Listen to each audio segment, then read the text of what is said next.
आज का जो हमारा टॉपिक है वो एक ऐसा टॉपिक है जो कि बहुत सेंसिटिव टॉपिक है, बहुत इंपॉर्टेंट टॉपिक है हमारे लिए। आप सब लोग उससे बहुत अच्छे से कनेक्ट कर पाओगे, बहुत अच्छे से समझने का प्रयास करोगे। ध्यान दीजिएगा, टॉपिक का नाम है बेरोजगारी, अनएम्प्लॉयमेंट। ठीक है, ध्यान से समझो। बेरोजगारी का मतलब क्या होता है ना, ये समझना बहुत जरूरी है। बेरोजगारी किसी भी चीज को, हम किसी भी व्यक्ति को जो काम नहीं कर रहा है, हम उसको बेरोजगार नहीं कह सकते हैं। क्यों? क्योंकि बेरोजगारी के लिए कुछ शर्तें होती हैं, अनएम्प्लॉयमेंट के लिए कुछ शर्तें होती हैं जिनका होना बहुत जरूरी है। शर्तें जैसे कि, ध्यान दीजिएगा, कोई व्यक्ति कोई व्यक्ति जो काम करने के योग्य हो। भाई सबसे पहली शर्त तो योग्य होना है ना। अगर आप काम करने के योग्य ही नहीं हो तो आप अपने आपको बेरोजगार तो मानोगे ही मानोगे, कोई आपको काम में नहीं रखने वाला है। ठीक है, इसका मतलब क्या है कि काम करने के योग्य होना सबसे पहली शर्त है। ठीक है, अच्छा, इसके साथ साथ वो प्रचलित वेतन दर पर। अब समझो, मानो आप जो है किसी स्कूल में जाकर के पढ़ाना स्टार्ट करते हो। ठीक है, स्कूल की जनरली सैलरी कितनी है? 20,000 रुपये। प्राइवेट अगर मैं बात करूं तो प्राइवेट स्कूलों में 20,000 रुपये सैलरी दी जा रही है। एक एक समान आंकड़ा हम यहाँ पर ले लेते हैं। आप ये उम्मीद करो जाकर के कि नहीं भाई, हम 2 लाख रुपए पर काम करेंगे और इससे कम पर तो हम काम करते ही नहीं है, तो भाई ऑब्वियसली स्कूल वाला आपको भगा देगा मार करके वहां से। भाई इतना तो हम देने ही वाले नहीं है तुमको। ठीक है, इसका मतलब क्या है? तो अगर कोई व्यक्ति ये जिद करे कि नहीं हम 2 लाख रुपए पर ही काम करेंगे और वो 20,000 वाली नौकरी न ले, तो उसको बेरोजगार नहीं कहा सकता। क्यों? क्योंकि बेरोजगार होने के लिए यह बात जरूरी है कि पहला, व्यक्ति काम करने के योग्य हो, दूसरा, प्रचलित वेतन दर पर, जो मार्केट में वेज रेट चल रहा है, जो सैलरी चल रही है, उस रेट पर वो काम करने को इच्छुक हो और उसके बावजूद उसको नौकरी ना मिले, तब हम कहते हैं कि हाँ भाई ये व्यक्ति बेरोजगार है। बात समझ रहे हो? बहुत क्लियरली समझना। मैं इस टॉपिक को इतना डिटेल में इसलिए पढ़ा रहा हूं कि कई बार आपके एग्जाम में इस टॉपिक से प्रश्न इस प्रकार से पूछे जाते हैं। प्रश्न क्या पूछेगा कि बेरोजगारी से आप क्या समझते हैं? ठीक है, 4 विकल्प वहां पर दे देगा।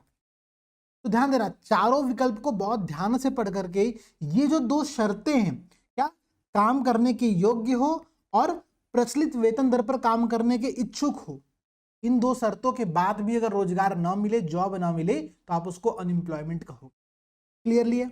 बात समझ रहे हो आप लोग? अच्छा भाई, और कुछ समझो। देखो, हमने जब आपको सेक्टर ऑफ इकोनॉमी पढ़ाया था, तो मैंने इकोनॉमी के पूरी अर्थव्यवस्था का जो डिवीजन किया था उसमें बताया था कि वर्क कंडीशन के आधार पर हम 2 प्रकार के सेक्टर में डिवाइड करते हैं। ठीक है, एक हम लोग कहते हैं ऑर्गेनाइज्ड सेक्टर, दूसरा होता है अनऑर्गेनाइज सेक्टर। ठीक है, ऑर्गेनाइज सेक्टर में जहां पर जनरली 10 से ज्यादा लोग काम कर रहे होते हैं और यहां पर जॉब के साथ साथ कुछ जॉब सिक्योरिटी मिलती है, कुछ सोशल सिक्योरिटी यहाँ पर प्रोवाइड कराई जाती है। वहीं पर अनऑर्गेनाइज सेक्टर में इस प्रकार का कोई भी जॉब सिक्योरिटी या फिर सोशल सिक्योरिटी सामान्य तौर पर नहीं मिलता है। ठीक है, तो ध्यान दीजिएगा, ऑर्गेनाइज सेक्टर और अनऑर्गेनाइज सेक्टर में 2 प्रकार के जॉब देखने को मिलते हैं। कौन कौन से भाई? फॉर्मल जॉब और इनफॉर्मल जॉब। औपचारिक और अनौपचारिक रोजगार यहां पर आपको देखने को मिलता है। औपचारिक रोजगार मतलब क्या है कि नियमित वेतन भोगी हो, उसको परमानेंट जॉब पर रखा गया है। ठीक है, कि भाई ठीक है, मंथली उसकी सैलरी इतनी है, उसको वहां पर काम दिया जा रहा है। ठीक है, जबकि अनौपचारिक मतलब क्या है कि भाई कोई ठेका पर काम दे दिया गया, कोई टास्क बेसिस काम दे दिया गया। हमने गिग इकोनॉमी का जिक्र किया था आपको पिछली क्लास में। गिग इकोनॉमी के एग्जाम्पल के आधार पर आप इनफॉर्मल सेक्टर को यहां पर समझ सकते हो कि वो एक इनफॉर्मल सेक्टर होता है। बात क्लियर हो गया?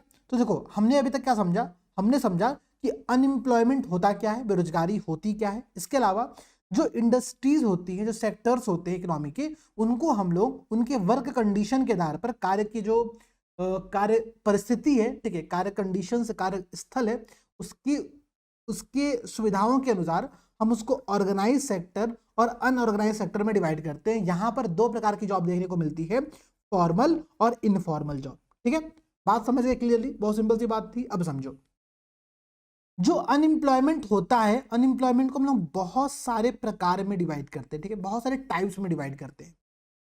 वो टाइप्स आप लोग समझिएगा, क्योंकि प्रश्न एग्जाम में ऐसे पूछेगा। प्रश्न क्या पूछेगा आप लोगों से? प्रश्न पूछेगा कि अंडर एम्प्लॉयमेंट का सही अर्थ क्या है, और 4 विकल्प वहां पर आपको दे देगा। ठीक है, प्रच्छन्न बेरोजगारी, या फिर इसको हम लोग हिडन अनएम्प्लॉयमेंट कहते हैं, क्या कहते हैं, डिसगाइज्ड अनएम्प्लॉयमेंट कहते हैं। ठीक है, तो ये जो बेरोजगारी होती है, इससे आप क्या समझते हो? सीजनल अनएम्प्लॉयमेंट क्या होता है, स्ट्रक्चरल अनएम्प्लॉयमेंट क्या होता है, टेक्नोलॉजिकल अनएम्प्लॉयमेंट क्या होता है, और यहाँ पर आप देखो साइक्लिकल अनएम्प्लॉयमेंट, फ्रिक्शनल या फिर घर्षणात्मक बेरोजगारी किसको कहा जाता है, ठीक है। प्राकृतिक बेरोजगारी क्या होती है, बेरोजगारी की जो सामान्य स्थिति है, यूजुअल स्टेटस अनएम्प्लॉयमेंट है, वो क्या होता है, और जो करंट वीकली स्टेटस है अनएम्प्लॉयमेंट का, ठीक है, चालू साप्ताहिक स्थिति है, ये क्या होती है। आप कहोगे सर क्या ये सब टर्म तो बड़े खतरनाक टर्म लग रहे हैं, क्या इससे एग्जाम में प्रश्न पूछता है? हाँ मेरे भाई, ध्यान समझिएगा। सामान्य स्थिति बेरोजगारी के संदर्भ में आपका 2019 में एक प्रश्न ऑलरेडी पूछा गया है, ठीक है। अच्छा, बाकी जो मैंने आपको बताया जैसे फ्रिक्शनल अनएम्प्लॉयमेंट, साइक्लिकल अनएम्प्लॉयमेंट, इनसे आपकी परीक्षाओं में प्रश्न देखने को मिल जाते हैं। तो हम इस पूरे टॉपिक को थोड़ा सा डिटेल में समझने का प्रयास करते हैं कि ये पूरा टॉपिक क्या रहा है, ठीक है। जैसे कि ध्यान समझो, ओपन अनएम्प्लॉयमेंट का मतलब क्या है, खुली बेरोजगारी का मतलब क्या है। खुली बेरोजगारी का मतलब बहुत सिंपल सा होता है, ठीक है। जैसे कि कभी अगर इकोनॉमिक डेवलपमेंट इस प्रकार से नहीं हो रहा है कि वो सभी लेबर फोर्स को अपने यहाँ पर जॉब दे पाए, तो उसको हम लोग कहते हैं ओपन अनएम्प्लॉयमेंट। यहाँ पर अनएम्प्लॉयमेंट बहुत क्लियरली दिख रहा होता है, ठीक है। समझो क्या है, यह एक ऐसी कंडीशन है जहां पर लेबर फोर्स का एक बहुत बड़ा हिस्सा, एक महत्वपूर्ण हिस्सा, ठीक है, जो मार्केट में प्रचलित मजदूरी दर है, समझिएगा, जो प्रचलित वेज रेट है उस पर काम करने में सक्षम भी है, मतलब उसके पास कौशल भी, उसके पास स्किल भी है, और वो इंटरेस्टेड भी है, वो इच्छुक भी है, लेकिन उसको उपयुक्त रोजगार नहीं मिल पाता, जिसके परिणाम स्वरूप नौकरियों की जो कमी है वो बहुत क्लियरली मार्केट में दिख रही होती है। इसको हम लोग कहते हैं ओपन अनएम्प्लॉयमेंट। तो नाम से ही स्पष्ट था, खुली बेरोजगारी, खुली आंखों से आपको दिख रही है कि भाई बेरोजगारी यहां पर है। कारण क्या है? कारण यह है कि किसी अर्थव्यवस्था का जो इकोनॉमिक डेवलपमेंट है वो इस प्रकार से नहीं हो पाया कि सभी लेबर फोर्स को अपने में शामिल कर पाए, अपने में जॉब दे पाए, तो ऐसे कंडीशन में ओपन अनएम्प्लॉयमेंट की कंडीशन उत्पन्न होती है। यहां पर नौकरियों और नौकरियों को चाहने वाले लोगों में एक बहुत बड़ा गैप देखने को मिल जाता है, ठीक है। बात क्लियर है? समझ गए ओपन अनएम्प्लॉयमेंट क्या होता है? अच्छा भाई, और समझो अंडर एम्प्लॉयमेंट क्या कहते हैं, किसको हम लोग कहते हैं, ठीक है। अंडर एम्प्लॉयमेंट का बहुत सिंपल मतलब है, ठीक है, नाम से कि अंडर मतलब जो चीज उसको मिलनी चाहिए थी वो नहीं मिली, उससे कुछ कम चीजें मिली है। जैसे कि कोई उच्च कौशल का व्यक्ति है, हाई स्किल का व्यक्ति है, जैसे कि मैं आपको एग्जांपल समझाता हूं। मानो कोई साइंटिस्ट है, ठीक है, बहुत पढ़ा लिखा है वो, मतलब आईआईटी से पढ़ा, फिर उसने आईएससी से पढ़ाई की, फिर वो बहुत अच्छा खासा पढ़ाई करके बैठा हुआ है, लेकिन उसको क्या है भाई, उसको जो जॉब चाहिए था वो जॉब नहीं मिला। वो काम क्या कर रहा है? तो वो बैंक में कैशियर का काम कर रहा है। देखो बात समझना, कोई काम छोटा बड़ा नहीं होता है, यहां पर बात हो रही है काम के स्किल की, काम की कौशल की। भाई आपने हायर कौशल अचीव किया, आपने उच्च कौशल अचीव किया, लेकिन आप काम क्या कर रहे हो? आप लो स्किल वाला काम यहां पर कर रहे हो। तो ऐसे कंडीशंस को हम लोग कहते हैं कि अंडर एम्प्लॉयमेंट की कंडीशन है। व्यक्ति के पास स्किल ज्यादा है, व्यक्ति काम करने में ज्यादा सक्षम है, लेकिन वो किसी कम वेतन के, किसी लो सैलरी के काम में लगा हुआ है, या फिर किसी कम कौशल के काम में लगा हुआ है। इसको हम लोग कहते हैं, बहुत सिंपल एग्जांपल यहाँ पर लिखा गया है, क्या? इंजीनियर होने के बाद क्या? क्लर्क बनना, ठीक है। ये क्या है? ये अंडर एम्प्लॉयमेंट की कंडीशन है। बात समझ रहे हो ना? देखो जितने टॉपिक्स में समझा रहा हूं भी, आज जितने भी हम लोग टर्म्स देखेंगे, उन टर्म्स के बीच में क्या डिफरेंस है, इस डिफरेंस पर फोकस करना, क्योंकि एग्जाम में जब आपके सामने 4 ऑप्शन रहेगा ना, वो चारों ऑप्शन यहीं से रहेगा, ठीक है। और आप एक छोटे छोटे मिस्टेक करके आप क्वेश्चन गलत कर दोगे, ठीक है। ध्यान दो भाई, अगला कह रहा है अदृश्य या फिर प्रच्छन्न बेरोजगारी, ठीक है। इनविजिबल अनएम्प्लॉयमेंट की बात कर रहा है, ठीक है। हिडन अनएम्प्लॉयमेंट की बात कर रहा है, डिस्गाइज्ड अनएम्प्लॉयमेंट की बात कर रहा है। ये होता क्या है? आपने इसके बारे में बहुत पढ़ा हुआ है, मुझे पता है। क्या छिपी हुई बेरोजगारी जो कहते हैं, यह वह कंडीशन होती है जब किसी काम में, किसी कार्य पर वास्तव में जितने लोगों की आवश्यकता होती है उससे ज्यादा लोग काम कर रहे होते हैं। जैसे मैं आपको एग्जांपल देता हूं ना, समझिएगा। मानो, ठीक है, मानो कोई, मैं बहुत बेसिक एग्जांपल दे रहा हूं। बेसिक एग्जांपल इसलिए दे रहा हूं कि देखो किसी भी डेवलपिंग नेशन में, किसी भी विकासशील अर्थव्यवस्था में जनरली एग्रीकल्चर सेक्टर में आपको इनविजिबल अनएम्प्लॉयमेंट या फिर प्रच्छन्न बेरोजगारी देखने को मिल जाएगा, ठीक है। तो वो होता क्या है भाई, कि किसी एक लैंड पर, जिस लैंड का, ठीक है, साइज बहुत छोटा था और वहां पर केवल 2 लोग काम करके, ठीक है, अच्छा खासा प्रोडक्शन कर सकते थे, लेकिन क्योंकि घर में है 5 लोग, ठीक है, ध्यान समझिएगा, क्योंकि घर में है 5 लोग, बाकी 3 लोगों को कहीं पर कोई काम नहीं मिला हुआ है, तो वो भी क्या करें, वो भी यहीं पर लगे हुए। ठीक है, तो ध्यान समझो, अगर इन 3 लोगों को हम लोग यहां से निकाल भी दें, फिर भी इस जमीन का जो प्रोडक्टिविटी है, जो उत्पादन है, वो उत्पादन कम नहीं होगा, क्योंकि ये 2 लोग उस काम को करने में सक्षम थे। क्योंकि बाकी 3 लोगों के पास कोई काम नहीं था, तो वो भी अननेसेसरी इस काम में लगे हुए थे। इसको हम लोग कहते हैं प्रच्छन्न या फिर अदृश्य बेरोजगारी। दिख नहीं रहा है क्यों बेरोजगारी है, क्यों? क्योंकि 5 लोग काम कर रहे हैं, वहां पर वो 5 लोग घर के सदस्य काम कर रहे होते हैं, लेकिन वहां पर बेरोजगारी इसलिए होती है कि अगर बाकी 3 लोगों को हटा भी दिया जाए, फिर भी प्रोडक्टिविटी हमारी वहां पर कम नहीं होगी। ठीक है, ये क्या होता है? ये होता है आपका प्रच्छन्न बेरोजगारी, डिस्गाइज्ड अनएम्प्लॉयमेंट। क्लियर है? सिंपल कॉन्सेप्ट था, बहुत इजी कॉन्सेप्ट था। अब समझो अगला टॉपिक। ठीक है, अगला टॉपिक कह रहा है मौसमी बेरोजगारी क्या होती है, सीजनल अनएम्प्लॉयमेंट क्या होता है। ध्यान समझिएगा, सीजनल अनएम्प्लॉयमेंट का नाम ही स्पष्ट है कि सीजन वाइज अनएम्प्लॉयमेंट यहां पर आ रहा है। मैं आपको एग्जांपल देता हूं। अभी मैं गया था घूमने, ठीक है, गोवा। ठीक है, गोवा का जो सीजन होता है जनरली घूमने का, वो होता है नवंबर दिसंबर का ड्यूरेशन, जहां पर गोवा में इस टाइम पर बहुत ज्यादा टूरिस्ट यहां पर आते हैं। ठीक है, लेकिन अगर आप यहाँ पर मानसून सीजन में जाओगे जुलाई अगस्त में, तो यहाँ पर क्या होगा, यहाँ पर टूरिस्टों की संख्या बहुत कम होती है। तो ध्यान समझो, नवंबर दिसंबर में चूंकि टूरिस्ट की संख्या पर बहुत ज्यादा है, तो यहाँ पर जॉब बहुत ज्यादा है, यहाँ पर रोजगार बहुत अधिक है। लेकिन जब ऑफ सीजन है, जब सीजन नहीं है वहां पर टूरिज्म का, उस समय वहां पर लोग उतने ही हैं, लेकिन जॉब की संख्या क्या है, कम है। तो सीजनल अनएम्प्लॉयमेंट है। एक सीजन में जब पूरा अर्थव्यवस्था वहां की पीक पर रह रही है, तो सब लोग काम में लगे हुए हैं, सब लोग मैगी बना बना कर पहाड़ पर बेच रहे हैं, लेकिन जैसे ही वो सीजन खत्म हो गया, ठीक है, सब लोग बेरोजगार हो गए। तो सीजनल अनएम्प्लॉयमेंट आपको देखने को मिल जाती है कैसे, किस क्षेत्र में, तो टूरिज्म के क्षेत्र में। और कहां पर देखने को मिल जाएगा, आपको देखने को मिल जाएगा एग्रीकल्चर सेक्टर में। जैसे कि मानो बुआई का सीजन आया, समझो, अगर बुआई का सीजन आया, तो उस बुआई के टाइम पर बहुत सारे लोगों की आवश्यकता होती है, लेकिन जैसे ही वो काम हो गया, फिर 1 महीने 2 महीने 3 महीने के लिए क्या होगा, सब लोग बेरोजगार है। फिर कटाई का टाइम आएगा, तो कटाई के टाइम पर फिर से रोजगार मिल जाएगा। तो ये होता है सीजनल अनएम्प्लॉयमेंट। ये सामान्य तौर पर एग्रीकल्चर सेक्टर में, टूरिज्म सेक्टर में, मैन्युफैक्चरिंग सेक्टर में, ठीक है, और रिटेल के सेक्टर में देखने को मिल जाता है, जहां पर जब एक एक सीजन में डिमांड बढ़ती है तो रोजगार सबको मिलता है, डिमांड कम होती है तो रोजगार खत्म हो जाता है। ठीक है, बात सिंपल सी है, समझ के मौसमी बेरोजगारी क्या होता है, सीजनल अनएम्प्लॉयमेंट क्या होता है। ठीक है, आप सबने केवल एग्रीकल्चर का एग्जांपल लिया होगा, इसीलिए मैं आपको एग्रीकल्चर का एग्जांपल छोड़ करके मैंने आपको एक टूरिज्म का एग्जांपल समझाया कि सीजनल अनएम्प्लॉयमेंट आपको पर्यटन क्षेत्र में देखने को बहुत ज्यादा मिलता है। पहाड़ों पर, भाई पहाड़ों पर भाई पूरे साल भर तो कोई जा नहीं सकता है, ठीक है, ठंडी में नहीं जा सकते वहां पर तो बहुत ज्यादा, तो वहां पर मानसून के टाइम पर नहीं जा सकते, तो वहां पर क्या होता है कि इस सीजन में ऑफ सीजन होता है, वहां पर उस समय कोई व्यक्ति नहीं जा रहा होता है, जिसके कारण से वहां के लोग उस समय बेरोजगार होते हैं। लेकिन जैसे ही सीजन आता है, टूरिज्म का सीजन बढ़ता है, वहां पर रोजगार फिर से क्रिएट हो जाता है। ठीक है, तो सीजनल अनएम्प्लॉयमेंट क्या होता है, ये इसका सबसे सिंपल एग्जाम्पल था। अच्छा भाई, कुछ और समझो। अगला कह रहा है स्ट्रक्चरल अनएम्प्लॉयमेंट क्या होता है, स्ट्रक्चरल और टेक्नोलॉजिकल अनएम्प्लॉयमेंट। ठीक है, दोनों को मैं साथ में लिंक करके पढ़ाऊंगा, ध्यान समझिएगा क्या होता है।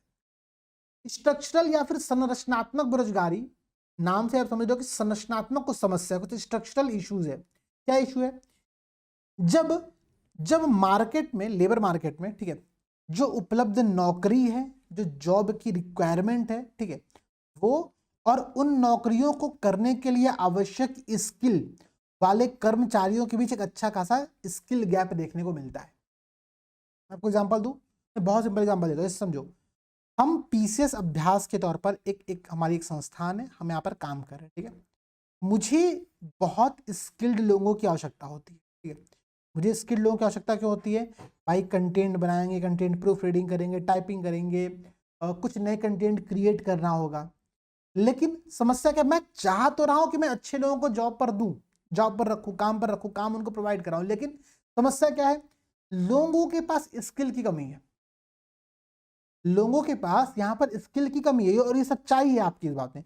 मैं अगर किसी को एक पेपर बनाने को दूं, तो उस पेपर में इतने सारे इश्यूज आ जाते हैं कि वो पेपर दोबारा से मुझे बनाना पड़ता है, मुझे उस पेपर पर पूरा काम करना पड़ता है। ठीक है, ये क्या है, ये आपकी स्ट्रक्चरल अनएम्प्लॉयमेंट है। ठीक है, कि जो जॉब की रिक्वायरमेंट है, उस रिक्वायरमेंट के लिए जो स्किल चाहिए, वो स्किल लोगों के पास नहीं है। मैं आपको इसका एक और एग्जांपल देता हूँ। कई बार आप लोग ऐसा सुनते हो कि भाई सरकार ने कोई एक जॉब निकाली थी, एक वैकेंसी निकाली थी, उस वैकेंसी में 800 सीटें थी, 800 सीटों में से केवल 600 सीट फिल हुई, 200 सीट खाली बच गई। खाली क्यों बच गई? क्योंकि सरकार कह कि भाई जो लोग हमको चाहिए थे वो लोग हमको यहाँ पर नहीं मिले। क्यों नहीं मिले? क्योंकि कौशल की कमी थी, जो कौशल चाहिए था। तो स्किल गैप के कारण से संरचनात्मक बेरोजगारी आती है, स्ट्रक्चरल अनएम्प्लॉयमेंट आता है। और इसका सबसे सिंपल कारण क्या है? कारण क्या है कि भाई टेक्नोलॉजिकल एडवांसमेंट बहुत तेजी से हो जाए, ठीक है, या फिर जो कंज्यूमर की डिमांड है उसके पैटर्न में कुछ चेंज हो जाए। जैसे समझो, मानो पहले कंज्यूमर क्या कह रहा था? कंज्यूमर कह रहा था कि भाई हमको जो है ध्यान समझिएगा, हमको एक बहुत सिंपल कार चाहिए, ठीक है। अच्छा, अचानक से कंज्यूमर के डिमांड में पैटर्न चेंज हुआ, उसने कहा कि भाई मुझे बहुत एडवांस कार चाहिए। अब एडवांस कार की डिमांड तो है, लेकिन उसको बनाने वाले लोगों की कमी है, ठीक है, लोगों की कमी है, क्योंकि किसी के पास स्किल नहीं है जो इस प्रकार के कार का निर्माण कर सके, ठीक है। तो यहाँ पर क्या होगा?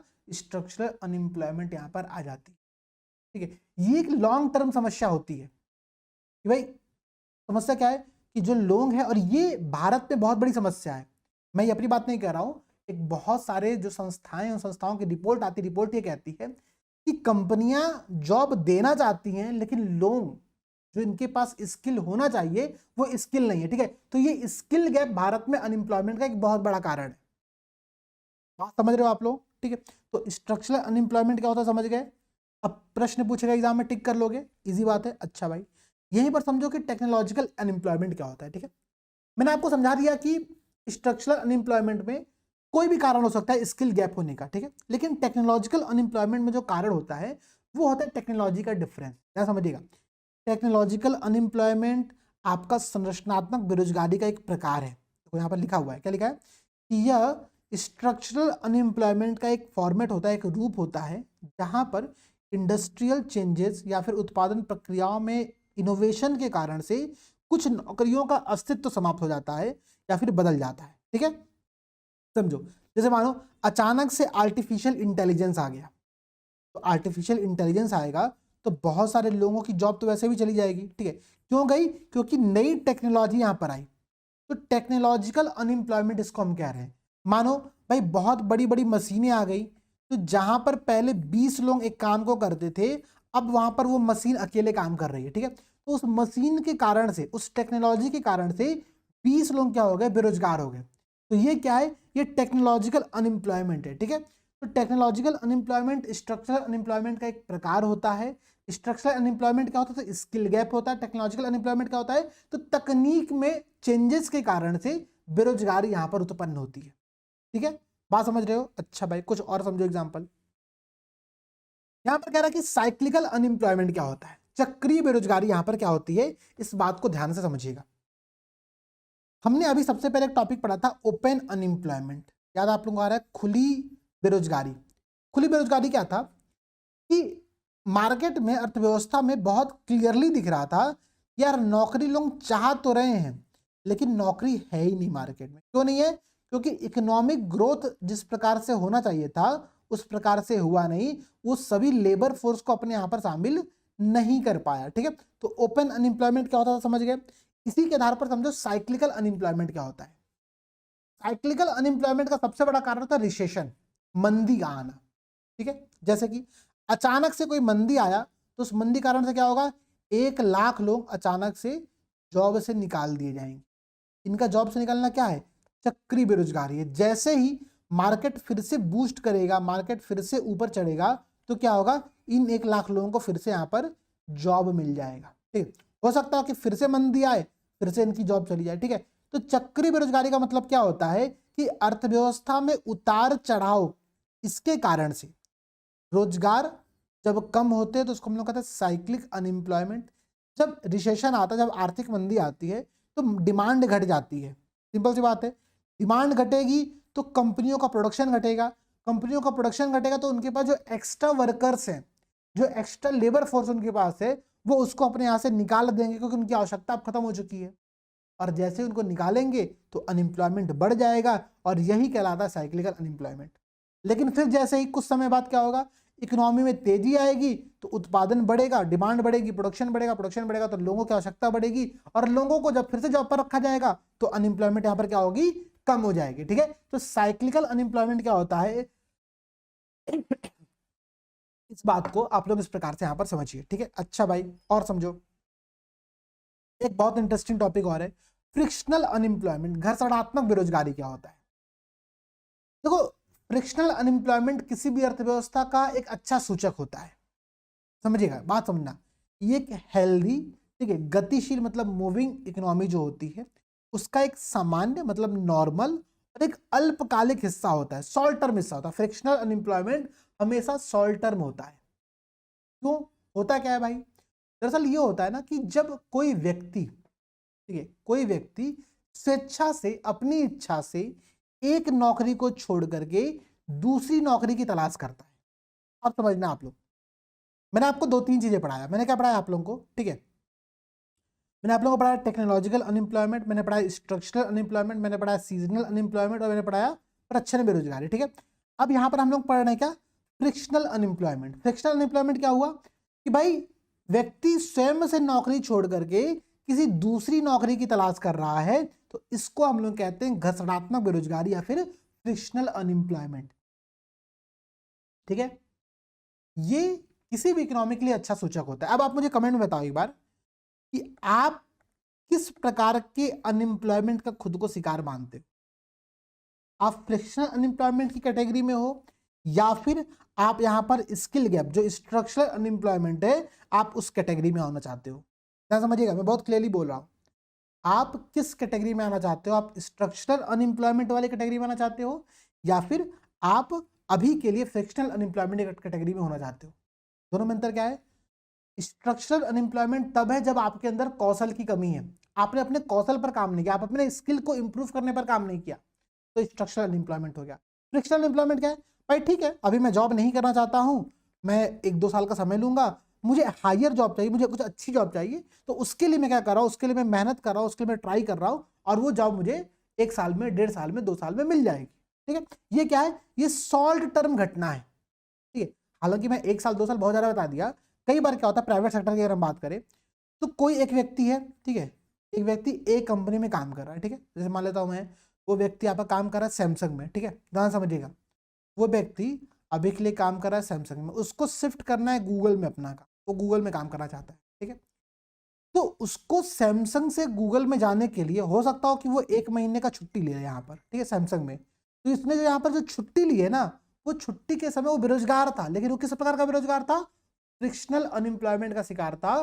वो स्वेच्छा से जॉब छोड़ा हुआ था और वो आगे की तैयारी कर रहा था, और वो आगे जैसे ही चला जाएगा उसका अनएम्प्लॉयमेंट खत्म हो जाएगा। ठीक है, तो ये एक अल्पकालिक हिस्सा है और एक किसी भी अर्थव्यवस्था का बहुत ही सामान्य नेचर होता है, क्योंकि हर व्यक्ति अपने आप को आगे ले जाने के लिए कुछ ना कुछ ब्रेक बीच में लेता चलता है। ठीक है, बात समझ गए। अच्छा भाई, अब देखो देखो मैंने आपसे ही, जब मैं आपको इन्फ्लेशन का टॉपिक पढ़ा रहा था, मैंने आपको एक बात समझाई थी, याद है आप लोगों को, मैंने क्या कहा था कि देखो अगर हम लोग हर व्यक्ति को अगर हम जॉब देंगे, इसका मतलब क्या है कि हर व्यक्ति को सैलरी मिल रही है, हर व्यक्ति को सैलरी मिलेगी तो क्या होगा, हर व्यक्ति के पास पैसा आ रहा है, हर व्यक्ति के पास पैसा आएगा तो क्या होगा, वो मार्केट में डिमांड क्रिएट करेगा, और जैसे ही वो हर व्यक्ति मार्केट में डिमांड क्रिएट करेगा तो क्या होगा, ठीक है, इन्फ्लेशन बढ़ेगा, मुद्रास्फीति बढ़ेगी। ठीक है, तो जॉब का मिलना मुद्रास्फीति के बढ़ने का एक बहुत बड़ा कारण हो सकता है, आप समझ रहे हो। इसीलिए एक टर्म हम लोग पढ़ते हैं नेचुरल अनएम्प्लॉयमेंट, प्राकृतिक बेरोजगारी।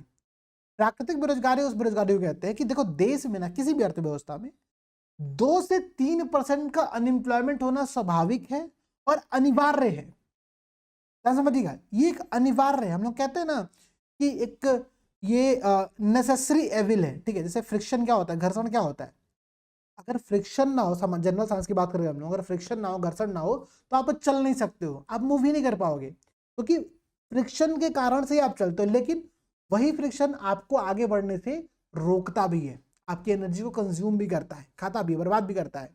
तो फ्रिक्शन एक नेसेसरी एविल होता है। तो सिमिलरली अनएम्प्लॉयमेंट एक नेसेसरी एविल है, जब तक कि वो लिमिट में रहे। और लिमिट कितनी? 2 से 3% की। और इसको हम लोग कहते हैं नेचुरल अनएम्प्लॉयमेंट, प्राकृतिक बेरोजगारी। इतना होना सामान्य है, कोई बहुत बड़ी बात नहीं है, तो इसके लिए चिल रहते हैं हम लोग। ठीक है, बात क्लियर है? अच्छा भाई, और देखो सामान्य स्थिति बेरोजगारी क्या होता है। ठीक है, सामान्य स्थिति और चालू साप्ताहिक स्थिति। ठीक है, चालू साप्ताहिक मतलब करंट वीकली स्टेटस अनएम्प्लॉयमेंट की बात कर रहा है, और ये आपका यूजुअली स्टेटस की बात कर रहा है। जब आप लोग अभी मैं आपको एक चीज और समझाता हूँ। देखो पहले समझो, भारत में जो अनएम्प्लॉयमेंट के डेटा है वो जनरली एनएसओ के द्वारा पब्लिश किया जाता है। ठीक है, एनएसओ क्या है? आपने पढ़ा है कि मॉस्पी के अंतर्गत पहले एनएसओ और सीएसओ था, इन दोनों को मर्ज करके अभी एनएसओ की स्थापना हो चुकी है। तो एनएसओ जो है वो भारत में अनएम्प्लॉयमेंट संबंधित कुछ आंकड़े जारी करते हैं। इसके अलावा मॉस्पी के अंतर्गत ही, मॉस्पी के द्वारा ही एक और आंकड़े जारी किया, उसका नाम है PLFS। ठीक है, पीरियोडिक लेबर फोर्स सर्वे, आवधिक श्रम बल सर्वेक्षण। 2017-18 से मॉस्पी इसको प्रतिवर्ष जारी करता है, जिसके अंतर्गत भारत में अनएम्प्लॉयमेंट के बहुत सारे आंकड़े यहाँ पर दिए जाते हैं। ये टॉपिक आप लोगों ने ऑलरेडी करंट अफेयर्स के टाइम पर पढ़ा होगा। ठीक है, मैंने वहाँ पर आप लोगों को समझाया भी था कि देखो पीरियोडिक लेबर फोर्स सर्वे क्या होता है, वो इस प्रकार से बेरोजगारी को कैलकुलेट करता है, अनएम्प्लॉयमेंट रेट को कैलकुलेट करता है। ठीक है, इसी के अंतर्गत आप लोग टर्म पढ़ते हो, कई बार देखते हो, मैंने आपको क्लास में भी समझाया, मुझे याद है, यूएस यूजुअल स्टेटस, और हम लोग पढ़ते हैं करेंटली वीकली स्टेटस CWS। अब देखो है क्या, जैसे कि जब हम अनएम्प्लॉयमेंट के डाटा के लिए सर्वेक्षण कर रहे हैं, ठीक है, हम सर्वे कर रहे हैं, हम डाटा कलेक्ट कर रहे हैं, तो अगर कोई व्यक्ति पिछले 365 दिन मतलब पिछले 1 साल अगर उस व्यक्ति के कार्य का जो कंडीशन है उसको हम लोग कहते हैं यूजुअल स्टेटस। ठीक है, यदि कोई व्यक्ति वर्ष में अधिकांश दिन मतलब 365 में से 183 दिन या उससे अधिक अगर काम नहीं करता है तो उसको सामान्य स्थिति बेरोजगारी के अंतर्गत शामिल किया जाता है। ठीक है, बहुत सिंपल समझना, सामान्य स्थिति बेरोजगारी का मतलब ये है कि कोई व्यक्ति जब साल के अधिकांश हिस्से बेरोजगार रहता है तो उसको यूजुअल स्टेटस अनएम्प्लॉयमेंट कहा जाता है। ठीक है, चालू सप्ताह की स्थिति क्या होती है? तो पिछले 7 दिनों का जब हम डाटा निकालते हैं और पिछले 7 दिनों में कितना घंटा वो काम किया रहता है, बेरोजगार रहता है, उसके आधार पर हम लोग करंट वीकली स्टेटस अनएम्प्लॉयमेंट की यहाँ पर बात करते हैं। ठीक है, तो यूजुअल स्टेटस में 1 साल की बात हो रही है, करंटली वीकली स्टेटस में पिछले 7 दिन की बात हो रही है, यूजुअली स्टेटस में हम लोग 183 दिन की बात भी करते हैं, पिछले लगभग 6 महीने की बात यहाँ पर की जाती है। ठीक है, तो ये 2 बातें आप लोगों को यहाँ पर समझनी होंगी। ये प्रश्न आपके एग्जाम में ऑलरेडी पूछा गया है, बात समझ रहे हो? अच्छा, कुछ चीजों को और समझने का प्रयास करो। मैंने आपसे कहा कि जो PLFS आंकड़ा है वो मॉस्पी जारी करती है। ठीक है, 2017-18 से मॉस्पी इसको प्रतिवर्ष जारी कर रही है। तो है क्या, इसमें कौन कौन सी बातें बताई जाती है? PLFS के अंतर्गत आप लोग एक चीज पढ़ते हैं, उसको कहते हैं लेबर फोर्स पार्टिसिपेशन रेशियो। समझना ध्यान से, PLFS के अंतर्गत ही, पीरियोडिक लेबर फोर्स सर्वे के अंतर्गत ही हम लोग श्रम बल भागीदारी दर, लेबर फोर्स पार्टिसिपेशन रेट पढ़ते हैं। वहीं पर हम लोग वर्क पॉपुलेशन रेशियो पढ़ते हैं। वहीं पर हम लोग अनएम्प्लॉयमेंट रेट देखते हैं। आप सबने आई दृष्टि की मैगजीन में इस टॉपिक को कवर किया हुआ है। वहां पर हम लोग फैक्ट याद करते हैं कि भाई इतना प्रतिशत ये आंकड़ा है। अभी हम फैक्ट नहीं, अभी हम कॉन्सेप्ट समझने का प्रयास कर रहे हैं। ठीक है, ध्यान दीजिएगा, हम लोग करंट अफेयर्स की क्लास में उसको अपडेट कर लेंगे, कभी भी जो भी आंकड़ा वहां पर आया रहेगा। ठीक है, अभी समझो कि होता क्या है। तो पीरियोडिक लेबर फोर्स सर्वे के अंतर्गत जो 3 चीजें आती हैं, उन 3 चीजों का मतलब समझो। लेबर फोर्स पार्टिसिपेशन रेशियो क्या है? तो यह वह परसेंटेज होता है जिसमें कोई लेबर फोर्स, ठीक है, जो पूरा श्रमबल है, ठीक है, जो काम कर रहे हैं या काम तलाश रहे हैं या काम करने के लिए उपलब्ध है, इन तीनों को यहाँ पर कंसिडर किया जाता है। ठीक है, उनका मिला करके जो श्रमबल बनता है, उस श्रमबल में वह श्रमबल कुल जनसंख्या में कितना प्रतिशत है। जैसे कि मैं समझाता हूँ, मानो 100 टोटल पॉपुलेशन है किसी जगह की, वहां पर 40 लोग ऐसे हैं जो या तो जॉब कर रहे हैं या तो जॉब की तलाश कर रहे हैं या फिर जॉब करने के लिए इच्छुक है। ठीक है, तो 100 में 40 ये होगा श्रमबल भागीदारी दर, मतलब कुल जनसंख्या में श्रमबल का जो दर होता है, जो श्रमबल का हिस्सा होता है, उसको हम लोग कहते हैं लेबर फोर्स पार्टिसिपेशन। ठीक है, अच्छा भाई, वर्किंग पॉपुलेशन रेशियो क्या होता है? तो वर्किंग पॉपुलेशन रेशियो उस परसेंटेज को दर्शाता है जिसमें रोजगार में लगे व्यक्ति कुल जनसंख्या में कितने, ध्यान समझना, लेबर फोर्स पार्टिसिपेशन रेशियो में रोजगार में लगे व्यक्ति, रोजगार करने के लिए इच्छुक व्यक्ति, रोजगार करने के लिए उपलब्ध व्यक्ति सब काउंट हो रहा था। लेकिन वर्किंग पॉपुलेशन रेशियो में केवल रोजगार में लगे व्यक्ति को कुल जनसंख्या के परसेंटेज के हिस्से पे हम लोग निकालते हैं। अनएम्प्लॉयमेंट रेट क्या होता है? तो यह वह परसेंटेज है जहां पर श्रम्बल के बीच ध्यान दीजिएगा, पूरी जनसंख्या में नहीं, श्रम्बल के बीच बेरोजगार व्यक्तियों का कितना हिस्सा है उसको हम लोग यहाँ पर काउंट करते हैं। ठीक है, तो अनएम्प्लॉयमेंट रेट समझ में आ गया, LFPR समझ में आ गया, WPR समझ में आ गया। ठीक है, चलो भाई, 2 क्वेश्चन मैं आप लोगों को भी और अच्छा पूछूंगा यहाँ पर, ध्यान समझिएगा। एक क्वेश्चन आपसे ये कह रहा है, क्वेश्चन ना समझो, रिडल टाइम है आप लोगों के लिए, ये पूछो तो पहली वाला केस है। क्वेश्चन कह रहा है कि इन्फ्लेशन, ठीक है, मुद्रास्फीति और अनएम्प्लॉयमेंट, इसका सह-अस्तित्व मतलब इन दोनों का को एग्जिस्टेंस कब होता है, क्या कहलाता है। ठीक है, मतलब समझ रहे हो आप लोग, क्वेश्चन समझने पर फोकस करना, क्वेश्चन बहुत इंपॉर्टेंट है। ठीक है, इन्फ्लेशन और अनएम्प्लॉयमेंट का को एग्जिस्टेंस कब होगा। क्वेश्चन समझा, फिर से देखो क्वेश्चन समझने का प्रयास करो। हमने क्या पढ़ा अभी, हमने देखा कि यार देखो, इन्फ्लेशन अगर मार्केट में आएगी, इन्फ्लेशन क्यों आएगी, क्योंकि बहुत सारे लोगों को जॉब मिल रहा है और इसका मतलब है कि अनएम्प्लॉयमेंट कम हो रहा है। ठीक है, तो जब अनएम्प्लॉयमेंट कम होगा तो इन्फ्लेशन बढ़ेगा, ये सिंपल रूल होता है। मतलब ऐसा नहीं होगा कि इन्फ्लेशन भी रहे हाई और अनएम्प्लॉयमेंट भी हाई है, ऐसा नहीं होगा, ऐसा ही होगा। और ये कब होगा, यही पूछ रहा है इस क्वेश्चन में, कि जब इन्फ्लेशन भी है और जब अनएम्प्लॉयमेंट भी है। सामान्य तौर पर इसका अपोजिट होता है, सामान्य तौर पर क्या होता है कि इन्फ्लेशन अगर अधिक है तो अनएम्प्लॉयमेंट कम होगा, अगर इन्फ्लेशन कम है तो अनएम्प्लॉयमेंट अधिक होगा। ठीक है, सामान्य तौर पर ऐसा होता है, लेकिन किस कंडीशन में इन्फ्लेशन और अनएम्प्लॉयमेंट दोनों देखने को मिलेगा, ये आपको बताना। 4 विकल्प है, headline inflation, core inflation, stagflation और स्फीति मतलब डिफ्लेशन की बात कर रहे हैं यहाँ पर। ठीक है, ये चीज यहाँ पर दी गई है। ठीक है, तो ध्यान दीजिएगा, इसका आंसर टिक करके बताओ। ये टॉपिक मैंने आप लोगों को पढ़ाया हुआ है, ये टॉपिक मैंने पढ़ाया हुआ है। सब लोग कमेंट में इसका आंसर जल्दी से कमेंट करके बताओ। अच्छा भाई, चलो यहीं पर एक क्वेश्चन मैं आप लोगों को और देता हूं जल्दी से, अच्छा क्वेश्चन है, बताना मुझे। क्वेश्चन ये है कि कौन सा इकोनॉमिक कर्व, ठीक है, मैं डायरेक्टली प्रश्न ही पूछ रहा हूं, कौन सा इकोनॉमिक कर्व अनएम्प्लॉयमेंट, ठीक है, बेरोजगारी और इन्फ्लेशन के मध्य संबंध को दर्शाता। कौन सा इकोनॉमिक कर्व अनएम्प्लॉयमेंट और इन्फ्लेशन के मध्य के संबंध को दर्शाता है। हमने इसको भी पिछली क्लास में कवर किया हुआ है, तो जल्दी से आप लोग कमेंट सेक्शन में इस दोनों प्रश्नों का आंसर कमेंट करके बताओ मुझे। ठीक है, समझ गए, दोनों प्रश्न मैंने ऑलरेडी कवर कराए थे, दोनों प्रश्न मैंने आप लोगों को ऑलरेडी पढ़ाया हुआ था, इसका आंसर आप लोगों को बताना है। अब समझो, आज की क्लास इतनी ही, आज की क्लास का टॉपिक बहुत सिंपल था हमारा। जो हमारी नेक्स्ट क्लास होगी वो बहुत इंटरेस्टिंग क्लास होगी, ठीक है, वो है मॉनेटरी पॉलिसी, और इसमें मैं आप लोगों को पूरा पर्याप्त समय दूंगा, आराम से पढ़ेंगे इस चीज़ को समझने पर फोकस करेंगे। ये कॉन्सेप्चुअल टॉपिक है, तो ये टॉपिक आराम से किया जाएगा।